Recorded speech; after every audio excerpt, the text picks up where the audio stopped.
Nash unlawfully entered my own house. It's not a room po, it's my own house.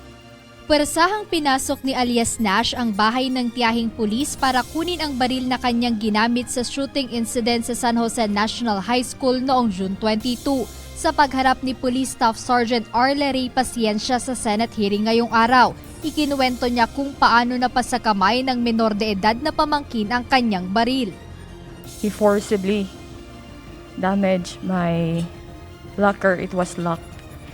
And my house was locked as well, and my firearm was inside a gun box. The locker was as well locked po, and I am only the one who had possession of the keys to my house.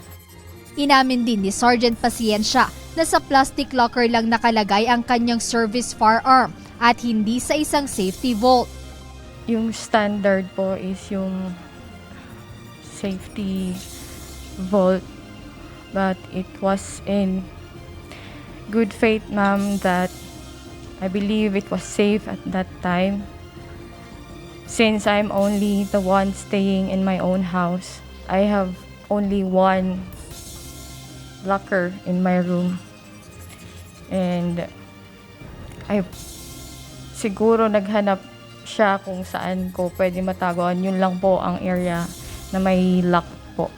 Totoo rin aniya ang mga lumabas na impormasyon na minsan na niyang isinama sa firing range si alias Nash bago pa man nangyari ang pamamaril.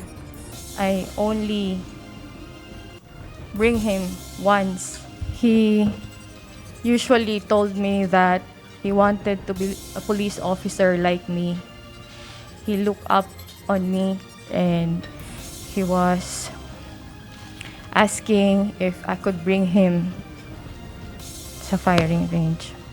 Nauna nang sinabi ni Police Regional Office 8 Director Police Brigadier General Jason Capoy na inilis na sa pwesto si Sergeant Paciencia at agad sumailalim sa administrative investigation matapos ang insidente. Samantala inihayag din ng police officials sa motu proprio inquiry ng Senate Committee on Women, Children, Family Relations and Gender Equality ngayong araw na ang baril na ginamit naman ng 15 taong gulang na bata o ang isa pang suspect sa pamamaril ay pagmamay-ari naman ng kanyang lolo. Bukod dito, natuklasan din sa paunang investigasyon ni Senator Risa Ontiveros na isang adult groomer ang nag-utos umano sa mga menor de edad na suspect na burahin ang kanyang mga social media account at sirain ang mga ebidensya matapos ang insidente ng pamamaril sa eskwelahan sa Tacloban City na nagresulta sa pagkasawi ng 3 estudyante at ikinasugat ng 20 iba pa.